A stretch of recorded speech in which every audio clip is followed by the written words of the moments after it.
हाँ, तो क्लास 10वीं के बच्चों के लिए यह वीडियो बनाया जा रहा है। इसमें विज्ञान हमें पढ़ना है। विज्ञान में 3 पार्टों में विज्ञान को बांटा गया है: रासायनिक, भौतिकी और जीव। ये 3 प्रकार के विज्ञान को एक ही किताब में समायोजित करके दे दिया गया है। अब इसमें हमारा जो पहला अध्याय एनसीईआरटी के थ्रू आया है तो वह है रासायनिक अभिक्रियाएं एवं समीकरण। लेकिन 21 जो हम रसायन विज्ञान पढ़ेंगे तो रसायन विज्ञान हमें तभी समझ में आएगा जब हम पिछली कक्षाओं में जो अध्ययन किए होते हैं वो हमारे मेमोरी में कितना है, कितना हमें उसके बारे में जानकारी है। तो देखिए, रासायनिक पदार्थ, प्रकृति एवं व्यवहार, कक्षा 10वीं में आज है हमारा कि रासायनिक पदार्थ, प्रकृति एवं व्यवहार, यूनिट 1 में, जिसको कई भागों में डिवाइड किया गया है। तो पहला भाग आपका डिवाइड किया गया है कि रासायनिक अभिक्रियाएं एवं समीकरण, उसके बाद है अम्ल, क्षार तथा लवण, उसके पश्चात धातु अधातु, उसके बाद है कार्बन तथा उसके परिवार और तत्वों का वर्गीकरण। तो रसायन विज्ञान को इतने चैप्टरों में उसने डिवाइड करके जो भी इसको समायोजित किया गया है, तो इन्हीं सभी चैप्टरों के बारे में हमें रसायन विज्ञान के अंतर्गत अध्ययन करना है। तो चलिए, हम पहले अध्याय पढ़ने से पहले हम कुछ पूर्वोत्तर कक्षाओं में जो पढ़े हैं उसके बारे में जानकारी ले लें और जानें कि क्या हमें वह सब चीज़ें आ रही हैं कि हम भूल गए हैं। यदि हमें वे चीज़ें आएंगी तो हमें अवश्य ही कक्षा 10वीं के विज्ञान के हर एक रसायन विज्ञान का जो चैप्टर है वो हमें समझ में आता रहेगा। तो जैसे कि हम जानेंगे कुछ तत्व ऐसे हो, पहले हम तत्वों के बारे में जानेंगे कि तत्व क्या होते हैं। तो तत्व जैसे कि हम यहाँ पे लिख देते हैं: hydrogen, helium, lithium, beryllium, boron, carbon, ये सभी क्या हैं? तो तत्व हैं। इनका हमें परमाणु क्रमांक, परमाणु भार, जिसको एटॉमिक नंबर और एटॉमिक मास कहते हैं, उसके बाद इनमें इलेक्ट्रॉनों की संख्या कितनी होती है, इसमें न्यूट्रॉनों की संख्या कितनी होती है, इनका इलेक्ट्रॉनिक विन्यास कैसे निकाला जाए, इनका आयन कितना होता है, इनकी संयोजकता कितनी होती है, संयोजकता क्या होती है, आयन क्या होते हैं, नाभिक में कितने इलेक्ट्रॉन, कितने न्यूट्रॉन और कितने प्रोटॉन होते हैं, जिसके बारे में आपने पिछली कक्षाओं में अध्ययन किया होगा।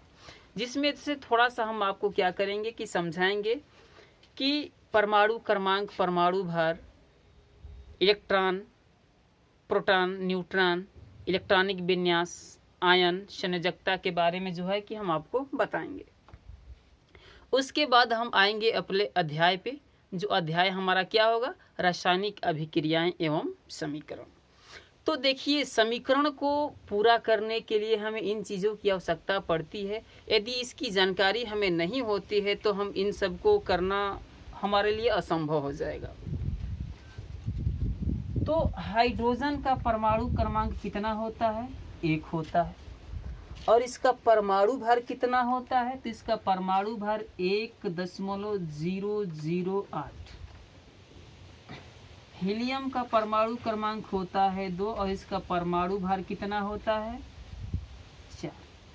वैसे ही हम सबका परमाणु क्रमांक, परमाणु भार हमें ज्ञात होना चाहिए। यदि हमें इतना मालूम है तो उसके बाद हमें इसका इलेक्ट्रॉनिक विन्यास भी आना चाहिए। तो हम सीधे मुद्दा की बात करते हैं इलेक्ट्रॉनिक विन्यास के बारे में, क्योंकि 10वीं में आपका इलेक्ट्रॉनिक यानी कि इसके भार के बारे में नहीं पढ़ाया जाएगा आपको। तो देखिए, यहाँ पे दे दिया है हाइड्रोजन का परमाणु इलेक्ट्रॉनिक विन्यास।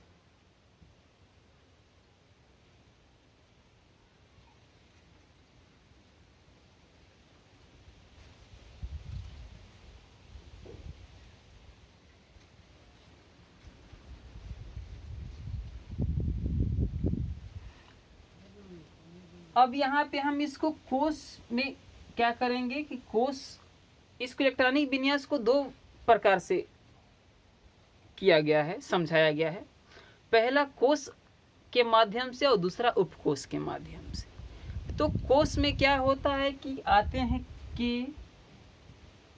एल, एम और एन, और उपकोष में क्या आता है, तो उपकोष में आता है एस, पी, डी और एफ।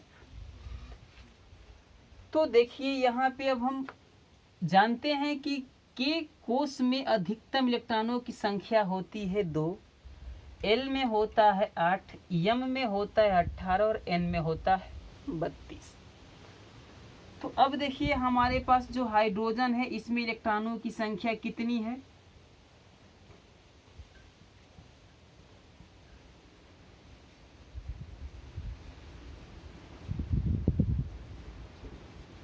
इसमें इलेक्ट्रॉनों की संख्या है 1। तो इस के कक्षक में इलेक्ट्रॉन कितने हो जाएंगे, 1, क्योंकि इसके पास अधिकतम एक ही इलेक्ट्रॉन है, तो यहाँ पे लिख देंगे हम 1। और यहाँ पे 2 है तो 2 यहाँ पे लिख देंगे अधिकतम हम 2। उसके बाद लिथियम के पास कितने हैं, 3, तो इसमें अधिकतम कितने इलेक्ट्रॉन के कोष में रह सकते हैं, 2, तो हम यहाँ पे लिख देंगे 2। और जो बचते हैं इलेक्ट्रॉन उनको हम अगले कोष में क्या करते हैं, भेज देते हैं। तो इसी प्रकार हम तोड़ेंगे 2 और 4, ये 4 है ना, तो 2 और 2 के रूप में तोड़ देंगे।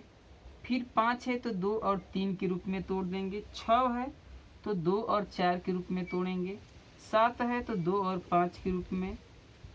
8 है तो 2 और 6 के रूप में तोड़ देंगे। इस तरह हमने क्या किया, तत्वों के इलेक्ट्रॉनिक विन्यास किया। अब देखिए इसके बाद हम चलते जाएंगे, तो 8 के बाद 9 fluorine, 10 neon, 11 sodium, 12 magnesium, 13 aluminium, ये सब इसके प्रतीक हैं। 14 silicon, 15 phosphorus, 16 sulphur, 17 chlorine, 18 argon. हम अब ऐसे लिख लिए। अब इसका भी इलेक्ट्रॉनिक विन्यास करते हैं।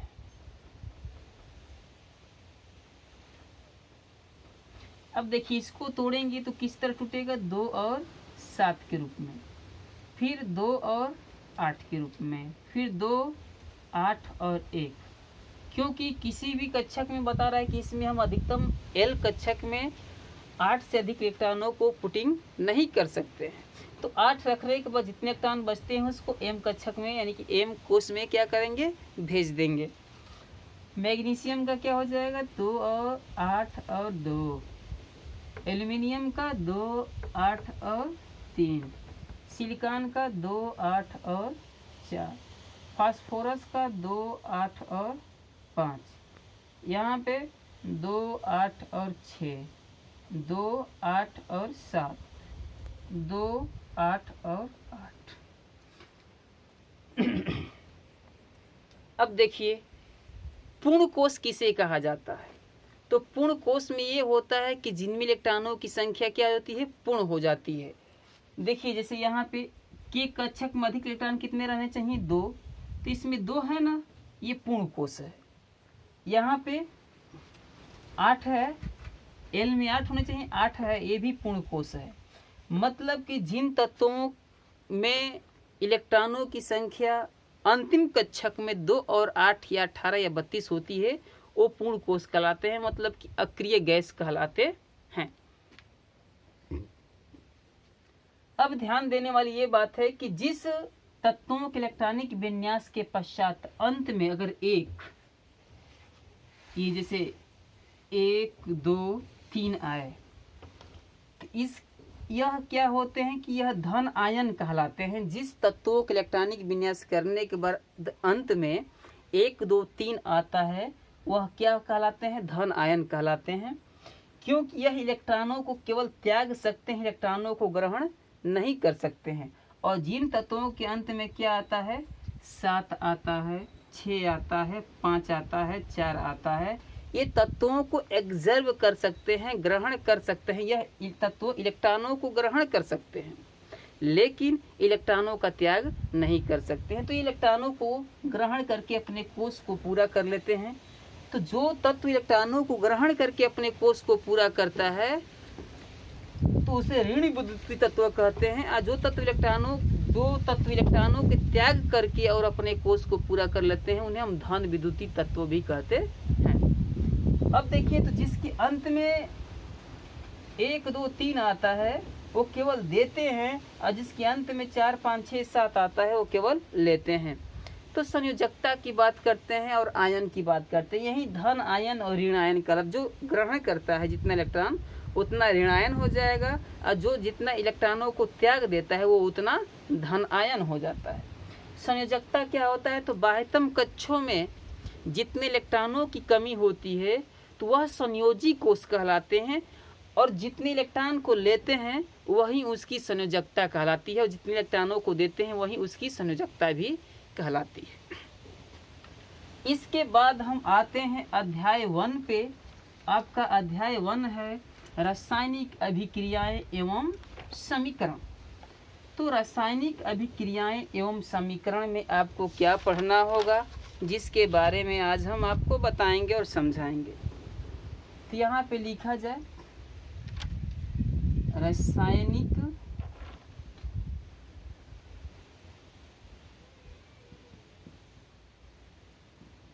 अभिक्रियाएं एवं समीकरण। तो रासायनिक अभिक्रियाएं एवं समीकरण में पहले बताएगा, आपको इंट्रोडक्शन देगा, परिचय उसका देगा। तो जैसे कि हम मान लेते हैं कि अभी इसमें बता रहा है 2 परिवर्तनों के बारे में। इस चैप्टर को पढ़ने से पहले हमें 2 परिवर्तन के बारे में बताएगा। वो पहला परिवर्तन होगा भौतिक परिवर्तन,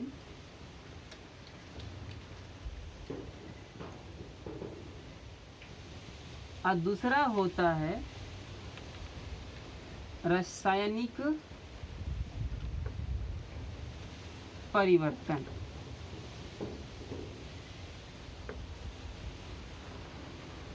तो भौतिक परिवर्तन क्या होता है और रासायनिक परिवर्तन क्या होता है?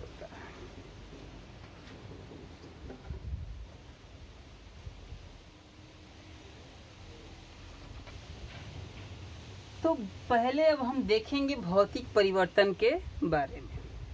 तो भौतिक परिवर्तन में कह रहा है कि पहले हमें ये देखना होगा करे कि हम अपने चारों तरफ,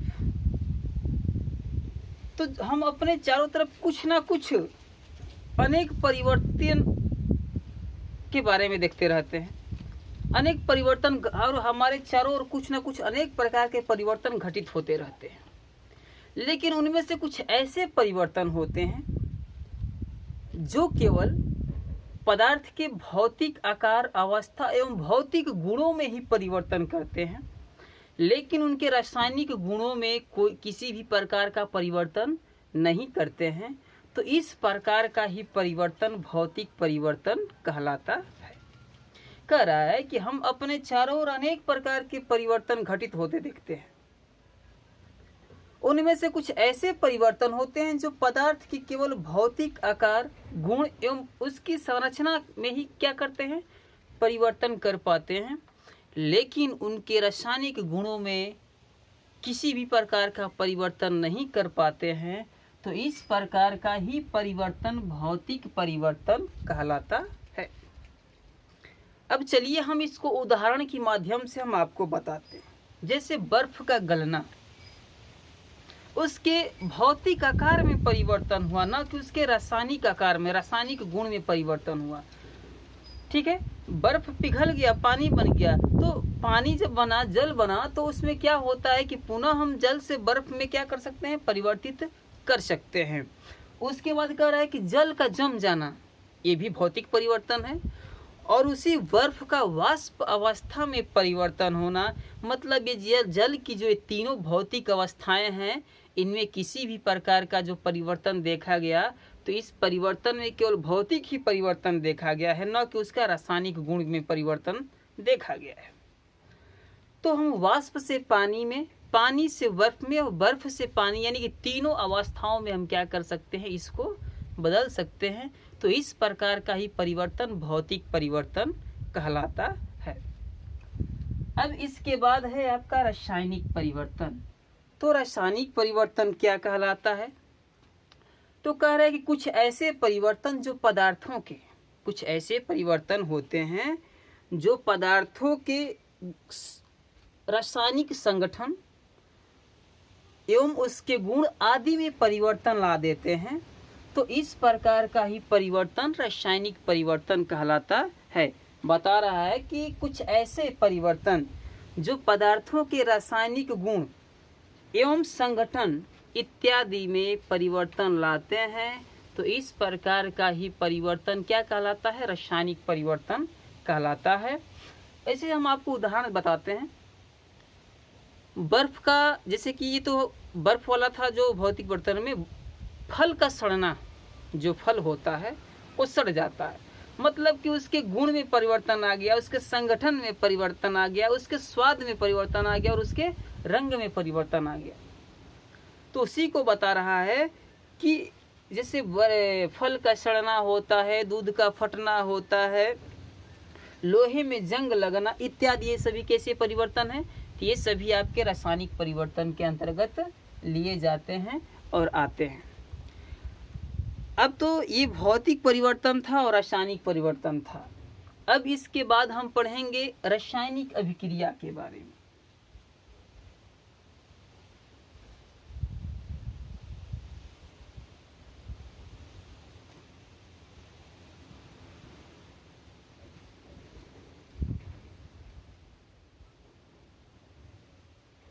रासायनिक अभिक्रिया क्या होती है? तो देखिए, रासायनिक अभिक्रिया में जैसे कि बता रहा है कि जैसे हम अभी रासायनिक परिवर्तन पढ़े हैं, वैसे ही रासायनिक अभिक्रिया के भी बारे में पढ़ेंगे और ध्यान से हम समझेंगे। उसमें बता रहा है कि वह अभिक्रिया, रासायनिक अभिक्रिया क्या है? तो उसमें बता रहा है कि वह अभिक्रिया जिसमें एक या एक से, वह अभिक्रिया जिसमें एक या एक से अधिक पदार्थ परस्पर अभिक्रिया करके, अर्थात पुनः व्यवस्थित होकर एक नए पदार्थ का निर्माण करते हैं। तो इस प्रकार जो होता है कि वह रासायनिक अभिक्रिया बन जाता है।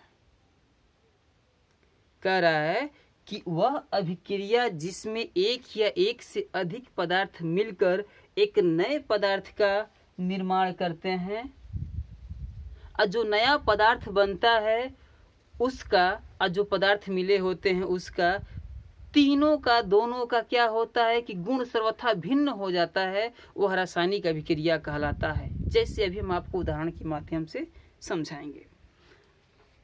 तो जैसे कह रहा है कि यदि हम मैग्नीशियम रिबन को लेते हैं और उस मैग्नीशियम रिबन को हम वायु में जलाते हैं, यदि हम मैग्नीशियम रिबन को वायु में जलाते हैं तो वायु में जलने के बाद क्या होता है कि वह जलता है। तो जैसे कि यहाँ पे देखिए, ये मैग्नीशियम है Mg, और इसको यदि हम वायु में जलाते हैं तो जलाने के बाद यहाँ पे क्या बनता है? तो यहाँ पे बन जाता है MgO, मैग्नीशियम ऑक्साइड। तो यहाँ पे वायु को हम लिखेंगे O2। अब देखिए, इसका जो आयन होता है +2 होता है और इसका आयन जो होता है -2 होता है। अब ये +2 -2, तो यहाँ पे 2, तो यहाँ भी 2 से हम मल्टीप्लाई कर, इसे पहले बैलेंस्ड कर लें, उसके बाद हम जाने कि रासायनिक अभिक्रिया क्या है। तो देखिए, इसमें बता रहा है रासायनिक अभिक्रिया में कि पुनः इसका हम एक बार और डिफिनीशन सुनेंगे। तो कह रहा है कि वह अभिक्रिया जिसमें एक या एक से अधिक पदार्थ मिल करके, अर्थात पुनः व्यवस्थित होकर के एक नए पदार्थ का निर्माण करते हैं, जिसकी संरचना गुण उन पदार्थों से सर्वथा क्या होती है? भिन्न होती है, वह रासायनिक अभिक्रिया कहलाता है।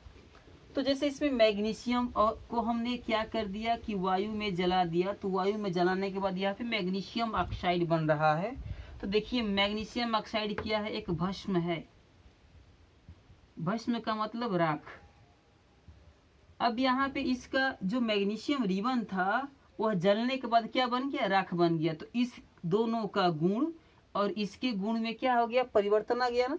तो उसी को कहा है कि जब दो या दो से अधिक पदार्थ मिलकर एक तीसरे पदार्थ, एक नए पदार्थ का निर्माण करते हैं, जिसका गुण सर्वथा इन दोनों के गुण से क्या होता है, भिन्न होता है। तो इस प्रकार का परिवर्तन ही रासायनिक परिवर्तन कहलाता है। अब देखिए इसके बाद हम जानेंगे कि रासायनिक अभिक्रिया की पहचान कैसे होती है। जो रासायनिक अभिक्रिया होती है इसकी पहचान कैसे होती है। तो इसका पहला कंडीशन होता है अवस्था में परिवर्तन। अवस्था में परिवर्तन का मतलब देखिए यहाँ पे मैग्नीशियम था, अब वो राख बन गया, मतलब एक अवस्था से दूसरी अवस्था में कन्वर्ट हो गया, चेंज हो गया। दूसरा है कि रंग में परिवर्तन। अब ये क्या था, पहले था रिबन, जो भी हो लाल पीला नीला जैसे भी चमकीले कलर का जो भी हो, लेकिन उसके रंग में क्या आ जाएगा, परिवर्तन। राख का रंग क्या होता है, ब्राउनी कलर का हो जाता है। गैस का निकलना, अब देखिए यहाँ पे यदि हम इसको जलाते हैं तो इसमें से गैस भी निकलती है। तो ये सब रासायनिक अभिक्रिया के पहचान करने के तरीके हैं। उसके बाद है कि ताप में परिवर्तन, चेंज इनटू टेम्परेचर। और जब उसके ताप में परिवर्तन हो जाता है तो हम कह सकते हैं कि क्या है, ताप में परिवर्तन के साथ साथ उसके रंग गुण आदि संरचना में भी परिवर्तन होते हैं, तो कह सकते हैं कि रासायनिक अभिक्रिया है। अवक्षेपों का निर्माण, किसी न किसी प्रकार का यहाँ पे अवक्षेप भी क्या होता है, निर्मित होता है, बनता है। तो ये सब रासायनिक अभिक्रिया के बारे में था कि ये सब रासायनिक अभिक्रिया है। इसका कैसे हम क्या करते हैं कि काम, यानी कि हम समझ, तो इतना सब हम रासायनिक अभिक्रिया, भौतिक परिवर्तन, रासायनिक परिवर्तन के बारे में समझे।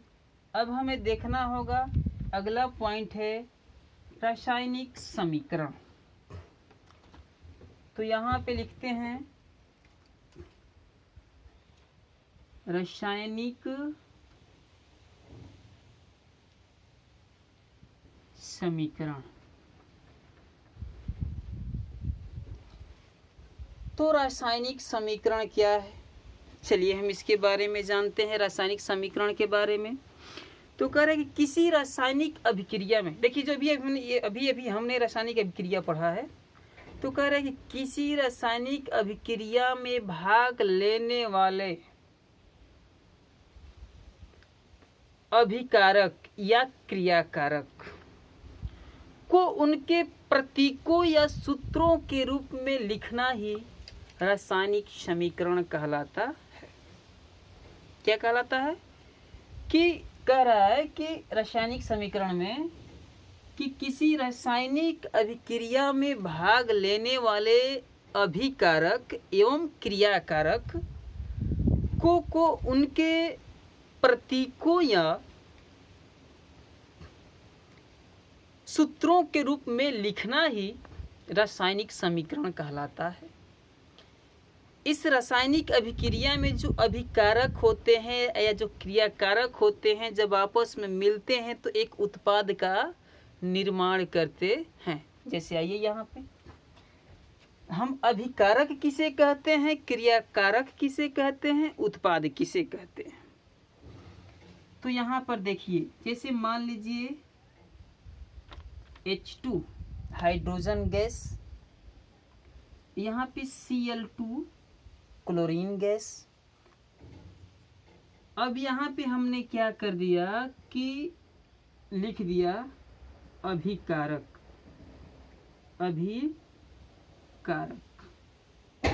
इस दोनों को क्या कहते हैं, तो इन दोनों को अभिकारक कहा जाता है।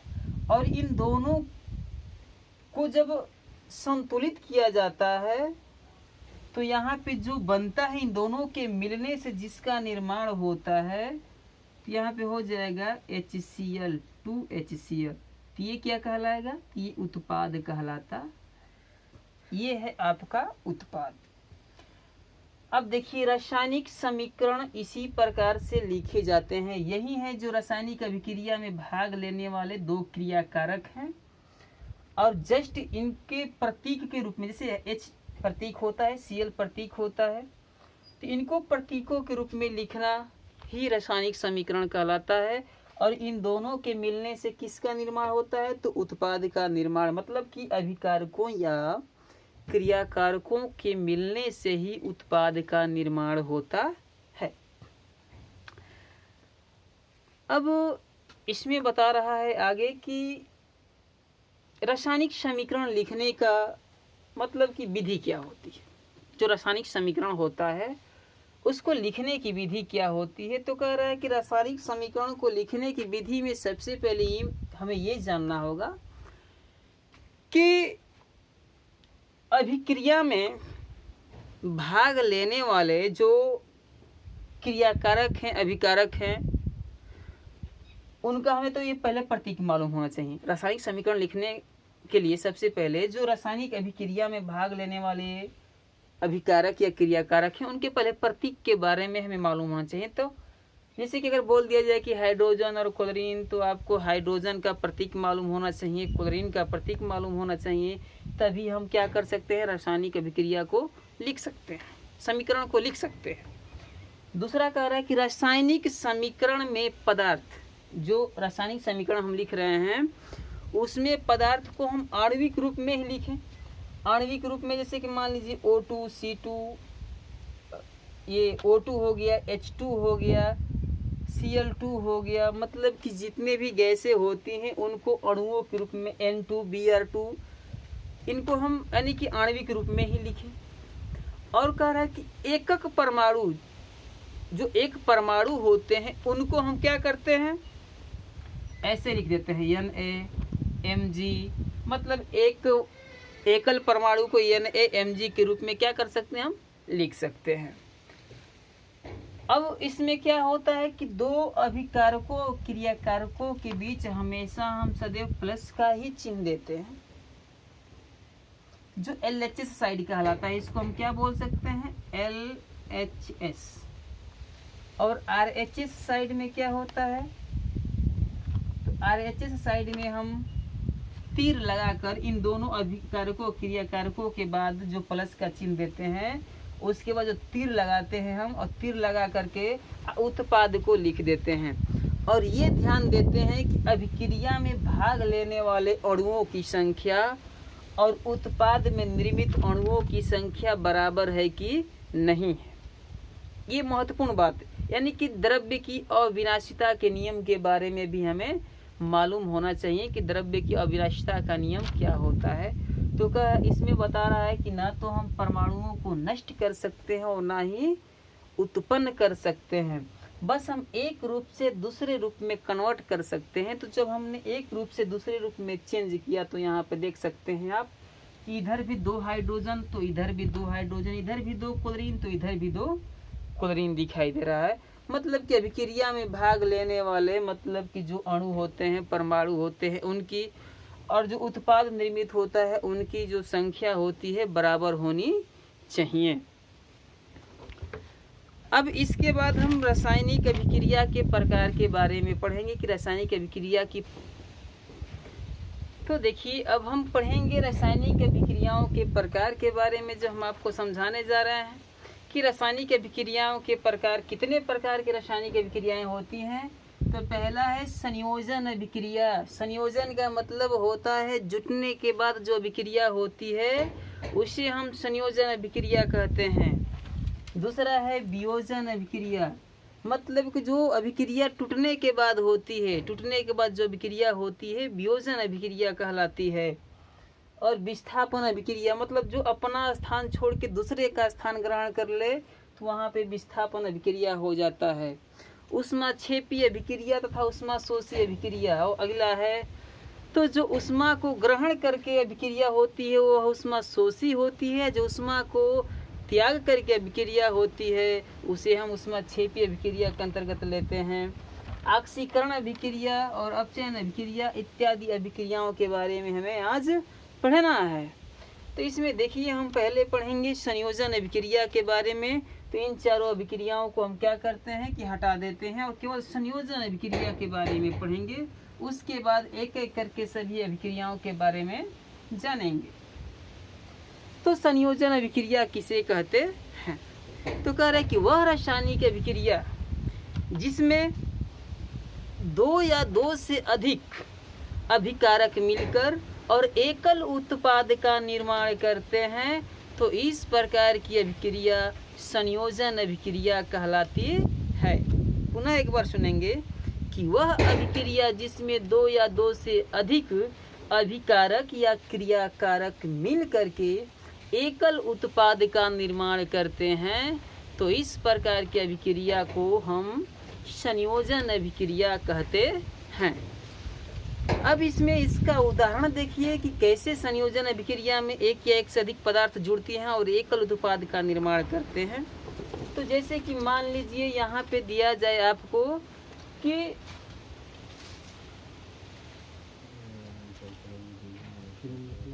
अमोनिया गैस और हाइड्रोक्लोरिक अम्ल गैस जो होता है, HCl गैस और अमोनिया गैस परस्पर संयोग करके और अमोनियम क्लोराइड गैस जो धुआं जैसी होती है उसका निर्माण करते हैं। जैसे यहाँ पे लिख दिया जाए NH3+HCl और यहाँ तीर लगाएंगे तो यहाँ पे बन जाएगा NH3। तीन गो ये हाइड्रोजन है, एगो ये, चार गो हुआ ना, यहाँ पे लिख देंगे 4 और यहाँ पे हो जाएगा Cl। तो देखिए दो या दो से अधिक अभिकारक, यानी कि यहाँ पे भी तो फिलहाल में दो ही अभिकारक हैं या क्रियाकारक हैं और मिलने के बाद एकल उत्पाद का निर्माण करते हैं, तो इस प्रकार की अभिक्रिया संयोजन अभिक्रिया कहलाती है।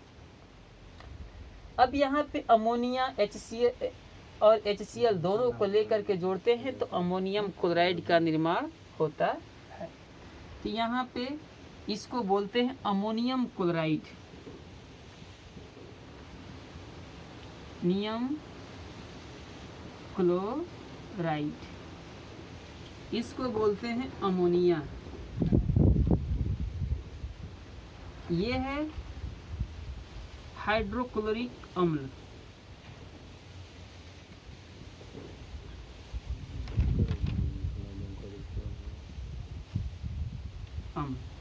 तो इसको हम जोड़ देंगे तो अमोनियम क्लोराइड का निर्माण हो जाता है।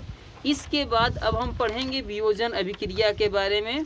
तो वियोजन अभिक्रिया किसे कहते हैं? तो देखिए वियोजन अभिक्रिया, तो दूसरा हम वियोजन अभिक्रिया के बारे में पढ़ते हैं। तो वियोजन अभिक्रिया क्या होती है देखिए, तो वियोजन अभिक्रिया किसे कहते हैं जिसके बारे में हम जानेंगे।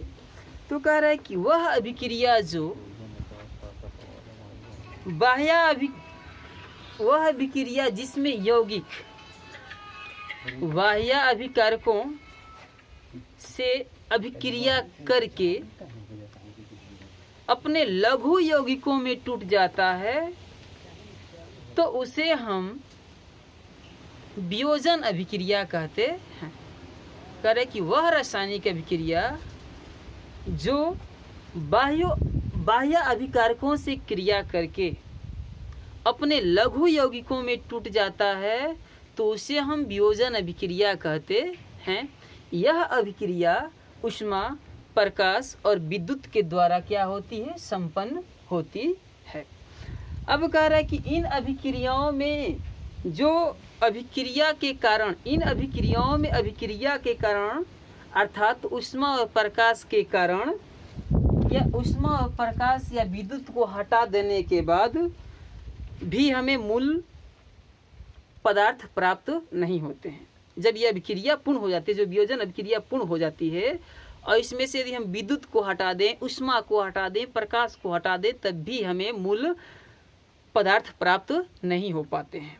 तो यह अभिक्रिया जो है कि निम्नलिखित 3 चरणों में बांटी गई है, जिसमें पहला चरण है ऊष्मीय अपघटन।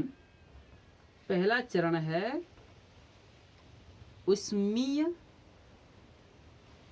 अपघटन। तो ऊष्मीय अपघटन में क्या होता है, तो ऊष्मीय अपघटन में जानेंगे। तो कह रहा है कि वह रासायनिक अभिक्रिया जो ऊष्मा के कारण दो या दो से अधिक लघु यौगिकों में टूट जाता है, लघु पदार्थों में टूट जाता है, तो उसे हम ऊष्मीय अभिक्रिया कहते हैं। क्या कह रहे हैं ऊष्मीय अपघटन में, कि वह रासायनिक अभिक्रिया जो यौगिक को ऊष्मा के कारण, जिसमें यौगिक ऊष्मा के कारण अपने छोटे छोटे भागों में टूट जाता है, तो उसे हम ऊष्मीय अपघटन कहते हैं।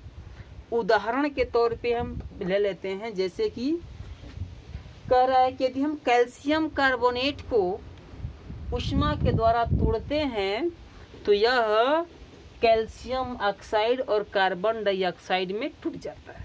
कह रहा है कि कैल्शियम कार्बोनेट को यदि हम तोड़ते हैं, इसका फार्मूला कैल्शियम कार्बोनेट का होता है CaCO3, और यहाँ पे हम क्या करते हैं, ऊष्मा देते हैं,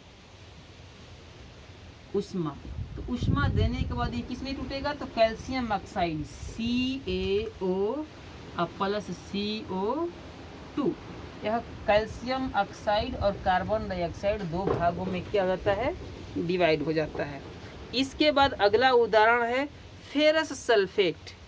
यदि हम फेरस सल्फेट को ऊष्मा के द्वारा क्या करते हैं, गर्म करते हैं, फेरस सल्फेट को ऊष्मा देते हैं, तो यह तीन भागों में टूट जाता है। पहला फेरिक ऑक्साइड, दूसरा सल्फर डाइऑक्साइड, और तीसरा होता है सल्फर ट्राई ऑक्साइड। देखिए जैसे यहाँ पे है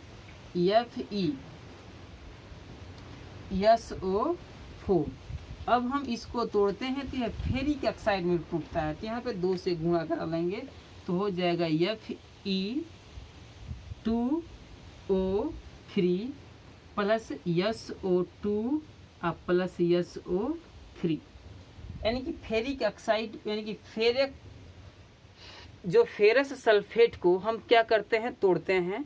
तो फेरस सल्फेट को तोड़ने के बाद यह क्या होता है कि फेरिक ऑक्साइड, सल्फर डाइऑक्साइड और सल्फर ट्राइऑक्साइड तीन भागों में डिवाइड हो जाता है। तो इस प्रकार की अभिक्रिया ऊष्मीय अपघटन अभिक्रिया कहलाती है। अब देखिए दूसरा है प्रकाश अपघटन।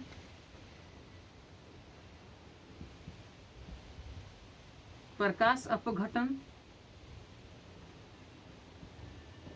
तो प्रकाश अपघटन क्या होता है, करे कि जब वियोजन अभिक्रिया सूर्य के प्रकाश के द्वारा होती है तो यह प्रकाश अपघटन कहलाता है। कह रहा है कि जब वियोजन अभिक्रिया सूर्य के प्रकाश के द्वारा अपघटित होती है, टूटती है, तो इसे हम प्रकाश अपघटन अभिक्रिया कहते हैं। इसमें उदाहरण हम क्या लेंगे, तो इसमें उदाहरण हो जाता है सिल्वर क्लोराइड। यदि हम सिल्वर क्लोराइड AgCl को हम क्या करते हैं, तोड़ते हैं, तो यहाँ पे हो जाएगा Ag प्लस Cl2, यह दो भागों में डिवाइड हो गया, टूट गया। तो इस प्रकार की अभिक्रिया को हम प्रकाश अपघटन अभिक्रिया कहते हैं। अब अंतिम है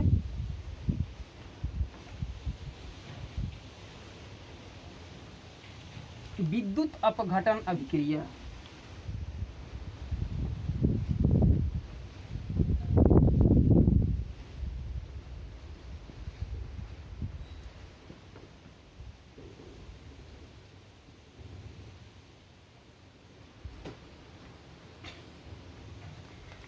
तो विद्युत अपघटन अभिक्रिया में बता रहा है कि वह अभिक्रिया जिसमें यौगिक करे कि वह अभिक्रिया जिसमें यौगिक के जलीय विलयन में विद्युत धारा प्रवाहित करने पर यह दो या दो से अधिक सरल पदार्थों में टूट जाता है। कह रहा है कि वह अभिक्रिया जिसके यौगिक के जलीय विलयन में, जिसमें यौगिक के जलीय विलयन में विद्युत धारा प्रवाहित करने पर वह अपने दो या दो से अधिक सरल यौगिकों में टूट जाता है, तो इस प्रकार की अभिक्रिया को विद्युत अपघटन अभिक्रिया कहते हैं।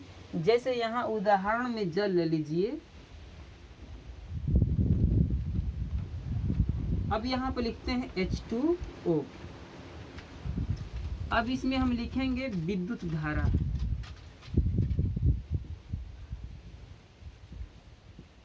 तो विद्युत धारा प्रवाहित करते हैं तो यह हो जाएगा H2 प्लस O2।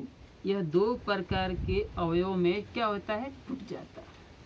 तो इस प्रकार के अभिक्रिया को हम बोलते हैं विद्युत अपघटन अभिक्रिया।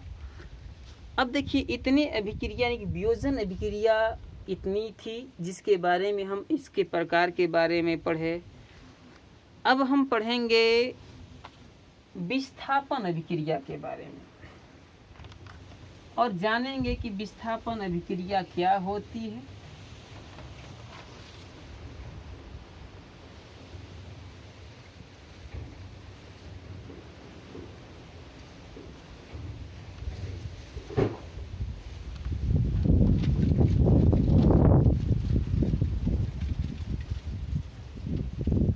देखिए विस्थापन अभिक्रिया में कह रहा है कि वह रासायनिक अभिक्रिया जिसमें अधिक अभिक्रियाशील तत्व कम अभिक्रियाशील तत्वों को हटा करके और उसका स्थान ग्रहण कर लेता है, तो इस प्रकार की अभिक्रिया को हम विस्थापन अभिक्रिया कहते हैं। और इसको निम्नलिखित दो भागों में बांटा गया है। पहला है एकल विस्थापन अभिक्रिया।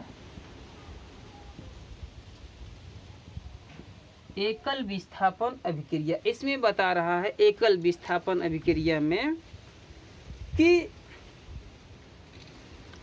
जैसे कि एक अधिक अभिक्रियाशील तत्व दूसरे अभिक्रियाशील तत्वों को क्या करता है कि हटा करके और वहाँ पे अपना स्थान ग्रहण कर लेता है, तो इस प्रकार की अभिक्रिया को हम क्या कहते हैं, एकल विस्थापन अभिक्रिया कहते हैं। उदाहरण में ले लेते हैं एग्जाम्पल इसका। तो इसका एग्जाम्पल होता है जैसे कि लोहा आयरन कॉपर सल्फेट से अभिक्रिया करता है तो कॉपर को हटा करके और उसके स्थान को ग्रहण कर लेता है। जैसे उदाहरण के माध्यम से Fe प्लस CuSO4 यहाँ पे तीर लगाएंगे तो जो एक आयरन है यह अधिक अभिक्रियाशील है किसके अपेक्षा, तो कॉपर की अपेक्षा। तो यह कॉपर को हटा देगा तो यहाँ पे बनाएगा FeSO4 और कॉपर को अलग कर देता है। देखिए एकल विस्थापन जिसमें से केवल एक को हटा दिया है, यानी कि आयरन यहाँ से कॉपर को हटाकर उसके स्थान को ग्रहण कर लिया है, तो इस प्रकार की अभिक्रिया क्या कही जाएगी, एकल विस्थापन अभिक्रिया कही जाएगी। उसी प्रकार जिंक जो होता है कॉपर सल्फेट से जब अभिक्रिया करता है, जिंक कॉपर सल्फेट से जब अभिक्रिया करता है तो कॉपर को हटा करके और जिंक सल्फेट का निर्माण करता है और यहाँ से कॉपर को विस्थापित कर देता है, हटा देता है। तो इस प्रकार की अभिक्रिया को हम एकल विस्थापन अभिक्रिया कहते हैं। अब देखिए अब आपको जानना होगा उभय अपघटन अभिक्रिया के बारे में। दूसरा है उभय अपघटन अभिक्रिया। उभय का मतलब हम कह सकते हैं कि द्वि विस्थापन अभिक्रिया। तो द्वि विस्थापन अभिक्रिया में क्या होता है, उभय विस्थापन अभिक्रिया।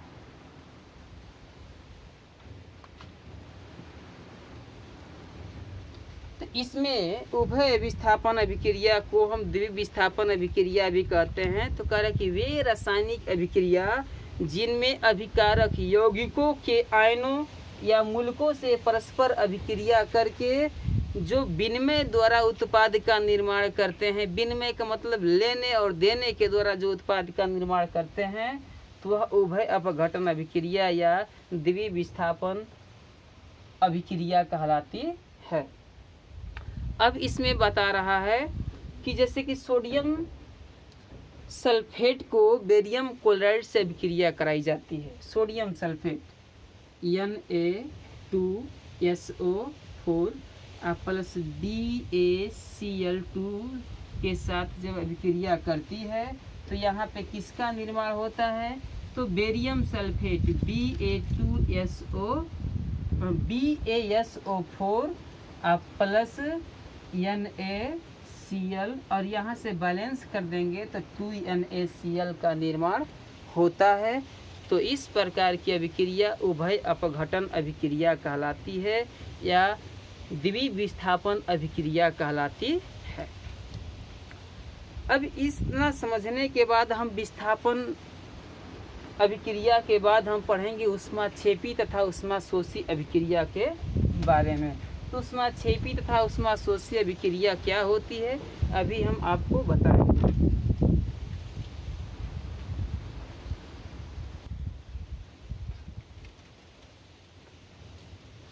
देखिए, ये विस्थापन अभिक्रिया था। अब हम पढ़ेंगे ऊष्माक्षेपी तथा ऊष्माशोषी अभिक्रिया के बारे में।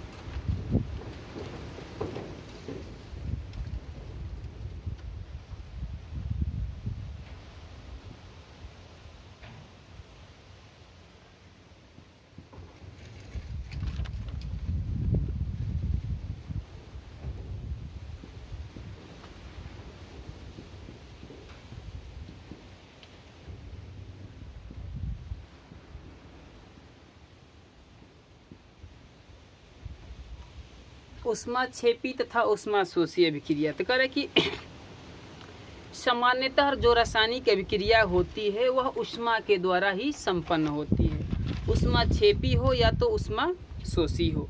तो इस ऊष्माक्षेपी तथा ऊष्माशोषी अभिक्रिया को निम्नलिखित दो भागों में बांटा गया है, ऊष्माक्षेपी तथा ऊष्माशोषी। अब कह रहे हैं कि ऊष्माक्षेपी अभिक्रिया, इसमें हम पहला लेते हैं, पहला होता है ऊष्माक्षेपी अभिक्रिया।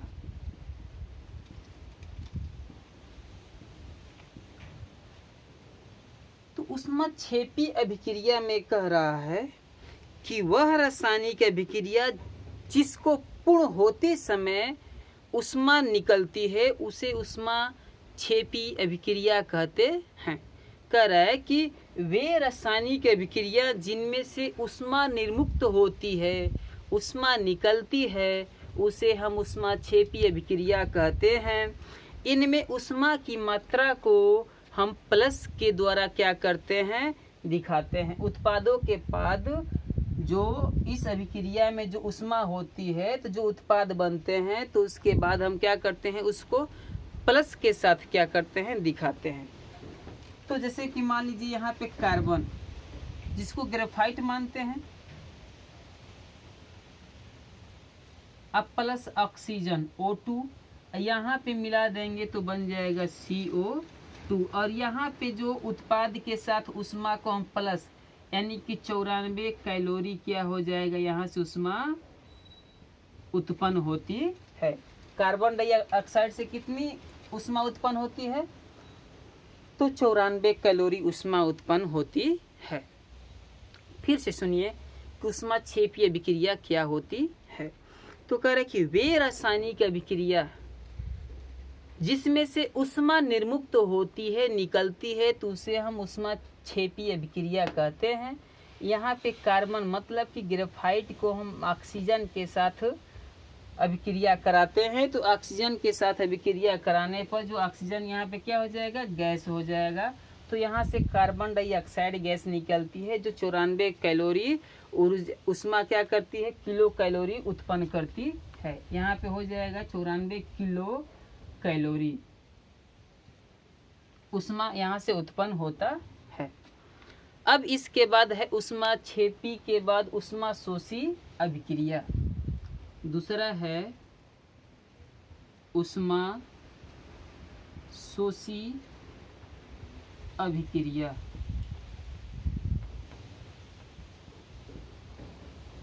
तो ऊष्माशोषी अभिक्रिया बता रहा है कि वे रासायनिक अभिक्रियाएं जिसमें ऊष्मा का अवशोषण होता है तो उसे हम ऊष्माशोषी अभिक्रिया कहते हैं। कह रहा है कि वह रासायनिक अभिक्रिया जिसमें ऊष्मा का अवशोषण होता है, जिसमें ऊष्मा ग्रहण की जाती है, उसे हम ऊष्माशोषी अभिक्रिया कहते हैं। जैसे कि यहाँ पे मान लीजिए उदाहरण के तौर पे नाइट्रोजन और ऑक्सीजन N2 प्लस O2 और यहाँ पे तीर लगा देंगे तो यहाँ बनेगा NO। यहाँ पे हो जाएगा 2NO, और जब 2NO होगा तो इसमें से ऊष्मा को ली जा रही है ना, तो लेने के बाद इसको हम माइनस से डिनोट करेंगे। और यहाँ से कितनी कैलोरी, तो -45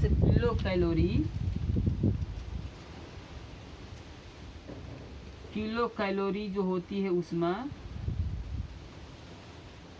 ग्रहण की जाती है, मतलब कि ली जाती है। तो इस प्रकार हमारा ऊष्माक्षेपी तथा ऊष्माशोषी अभिक्रिया भी समाप्त हुआ।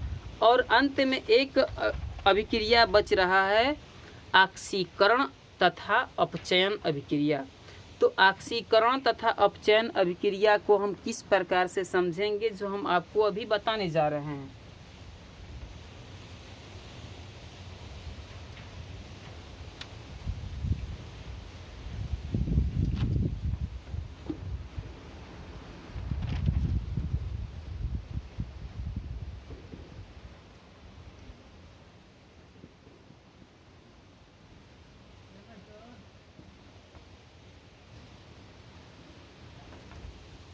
तो ऑक्सीकरण एवं अपचयन क्या होता है, तो देखिए ऑक्सीकरण और अपचयन को समझने के लिए यहाँ पे ऑक्सीकरण है और यहाँ पे क्या है, अपचयन है। तो अब ऑक्सीकरण और अपचयन को समझेंगे तो ऑक्सीकरण में क्या होता है, कह रहा है कि वह प्रक्रिया जिसमें किसी पदार्थ में ऑक्सीजन का संयोग होता है, मतलब कि ऑक्सीजन क्या होता है, जुड़ जाता है।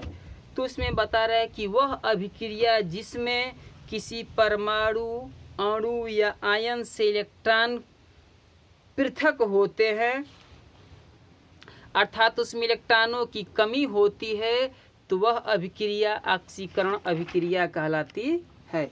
कह रहा है कि वह अभिक्रिया जिसमें से परमाणु, अणु या आयन पृथक होते हैं या अलग होते हैं, तो इस प्रकार की अभिक्रिया को ऑक्सीकरण अभिक्रिया कहते हैं। अब इस ऑक्सीकरण अभिक्रिया में आपको उदाहरण के तौर पे समझा रहा है कि ऑक्सीजन का क्या होता है कि ऑक्सीकरण में ऑक्सीजन का योग होता है, ऑक्सीजन जुट जाता है, मतलब कि ऋण आयन क्या होते हैं, जुड़ जाते हैं, और धनायन क्या होते हैं, और हाइड्रोजन का क्या होता है, ह्रास होता है। जब ऑक्सीजन जुड़ता है तो हाइड्रोजन से क्या होता है, ह्रास होता है। अब इसमें से आगे बताया जाएगा कि ये जो होता है कि किसी पदार्थ में जो ऋण विद्युतीय अवयव होते हैं उनकी वृद्धि होती है, मतलब कि ऋणायन जुट जाते हैं और धनायन हट जाते हैं। तो इस प्रकार की अभिक्रिया को ऑक्सीकरण अभिक्रिया कहते हैं। उदाहरण में समझा रहा है कि स्टेनस क्लोराइड में SnCl2 में यदि हम क्लोरीन को क्या करते हैं, जोड़ देते हैं, तो जो ऋणायन है उनकी जुड़ जाने पर ऑक्सीकरण हो जाता है। तो यहाँ पे हो जाएगा SnCl4। स्टेनस क्लोराइड में अगर क्लोरीन को जोड़ देते हैं तो स्टैनिक क्लोराइड का निर्माण होता है, मतलब ऋण विद्युतीय धन तत्व क्या होते हैं, जुड़ जाते हैं। इसके बाद अपचयन अभिक्रिया किसे कहते हैं, जो अपचयन होता है। तो इसमें बता रहा है कि वह अभिक्रिया जिसमें परमाणु, अणु या आयन या इलेक्ट्रॉन को ग्रहण कर लेते हैं या इलेक्ट्रॉनों की जिसमें वृद्धि होती है, उसे हम अपचयन अभिक्रिया कहते हैं। पुनः सुनिए कि वह रासायनिक अभिक्रिया जिसमें परमाणु, अणु, आयन या इलेक्ट्रॉन को ग्रहण किया जाता है या धन विद्युतीय तत्वों को ग्रहण किया जाता है या इलेक्ट्रॉनों की जब अधिकता होती है तो वहाँ पे अपचयन होता है। तो इस प्रकार इसको हम समझेंगे। कह रहा है कि किसी पदार्थ में हाइड्रोजन का जुड़ जाना अपचयन कहलाता है और ऑक्सीजन का अलग हो जाना अपचयन कहलाता है, या धन विद्युतीय तत्वों का जुड़ जाना क्या होता है कि अपचयन कहलाता है। जैसे कि यहाँ पे आपको उदाहरण में बता रहा है, यदि हम इसका उदाहरण लेते हैं तो उदाहरण में कहेगा कि कॉपर क्लोराइड CuCl2 में यदि कॉपर को जोड़ दिया जाए, जैसे यहाँ पे CuCl2 में यदि हम कॉपर जोड़ देते हैं Cu को, तो यहाँ पे क्या हो जाता है, तो यहाँ पे हो जाता है 2CuCl। यहाँ पे देखिए धन विद्युतीय तत्व जुड़ गए, तो यहाँ पे अपचयन की प्रक्रिया क्या हो जाती है, पूरी हो जाती है, अपचयन का प्रक्रम पूरा हो जाता है। या यहाँ पे जो सोडियम है Na+, इसमें इलेक्ट्रॉन को हम क्या करते हैं, जोड़ देते हैं, तो यहाँ पे Na का निर्माण होता है। जहाँ पे धन विद्युत तत्व जुड़ते हैं वहाँ पर अपचयन होता है। इसके बाद एक अगला हेडिंग है रिडक्स अभिक्रिया, यानी कि रिडक्स अभिक्रिया किसे कहते हैं। तो यह बता रहा है कि रिडक्स अभिक्रिया में कि वह अभिक्रिया जिसमें ऑक्सीकरण और अपचयन दोनों ही प्रक्रम जहाँ पर एक साथ संपन्न होते हैं, तो इसे ही हम रिडक्स अभिक्रिया कहते हैं। कह रहा है कि ऐसी अभिक्रिया जहाँ पे ऑक्सीकरण तथा अपचयन का प्रक्रम एक ही साथ होता है, तो उसे हम रिडक्स अभिक्रिया कहते हैं। यहाँ पे ले लेते हैं रिडक्स अभिक्रिया।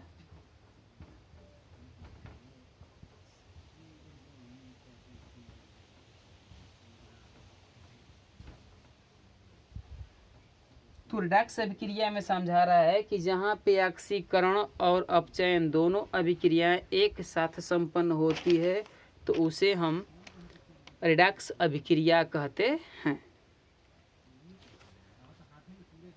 अब इसका उदाहरण हम आपको समझा देते हैं रिडक्स अभिक्रिया का, कि कब ऑक्सीकरण होता है और कब अपचयन होता है। तो यहाँ पे लिख लेते हैं रिडक्स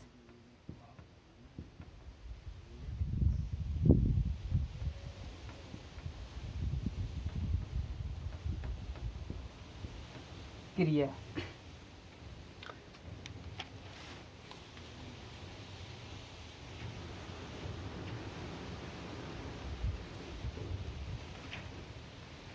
Zn+CuSO4 तीर लगा देंगे यहाँ पे।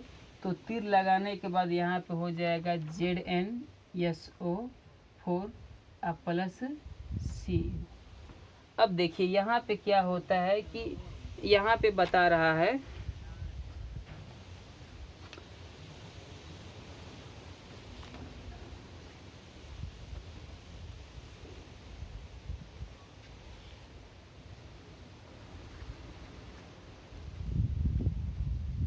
यहाँ पे जो Z है ना, जिंक है, इसका आयन जिंक का होता है Zn+2 प्लस Cu। तीर लगा देंगे तो यहाँ पे हो जाएगा कि Zn प्लस Cu। अब देखिए इसमें ऐसे बता रहा है कि जब हम 2 ले लेते हैं यहाँ पे, तो इसमें क्या करता है कि यहाँ पे एनोड होता है और यहाँ पर कैथोड होता है। तो अब देखिए यहाँ पे धन आयन जाके जुट रहा है, मतलब कि ऊपर हो जाएगा ऑक्सीकरण, और यहाँ पे धनायन अलग हो रहे हैं, तो यहाँ पे होता है अपचयन। जहाँ पे धनायन जुड़ता है वहाँ पे अपचयन, मतलब कि जहाँ पे ऋण आयन जुड़ते हैं तो वहाँ पे होता है ऑक्सीकरण, और जहाँ पे धनायन जुड़ता है वहाँ पर होता है अपचयन। तो इसमें इस प्रकार से हम ऑक्सीकरण और अपचयन अभिक्रिया को समझ लेंगे। अब अगला हेडिंग होगा संचरण।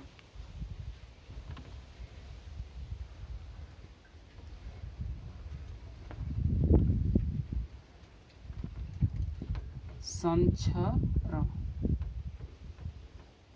संचरण के बाद होता है विकृत गंधिता।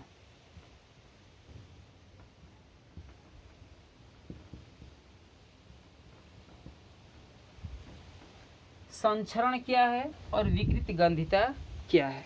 तो कह रहा है कि संचरण में कि नम वायु के संपर्क में आने पर, नम वायु समझ रहे होंगे कि ऐसी वायु जिसमें थोड़ी ठंडी ठंडी की मात्रा होती है, तो नम वायु के संपर्क में आने पर सतह की धातु का क्षरण संचरण कहलाता है।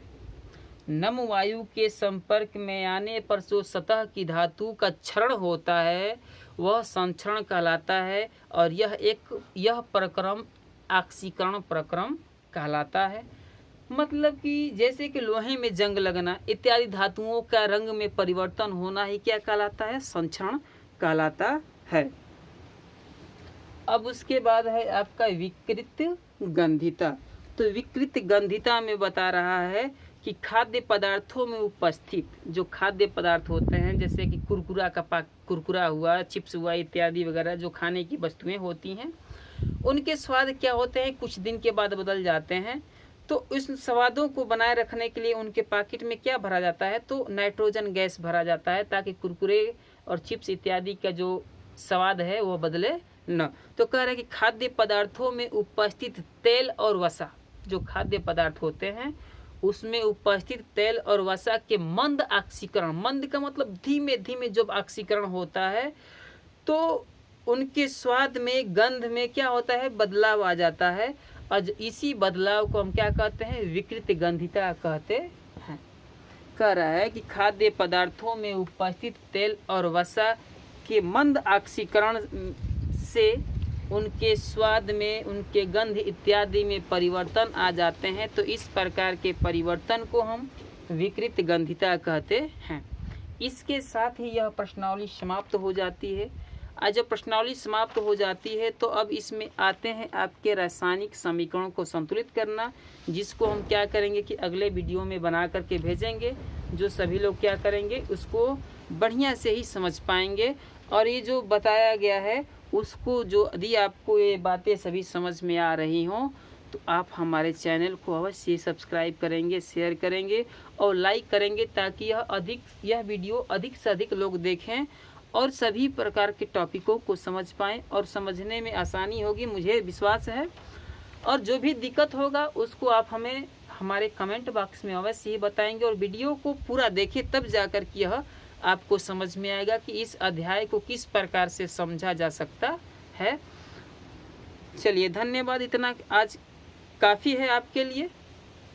और जो अगला वीडियो जाएगा उसमें से आपको रासायनिक समीकरण को कैसे संतुलित किया जाता है, बैलेंस किया जाता है, जिसके बारे में हम आपको अवश्य ही बताएंगे और समझाएंगे।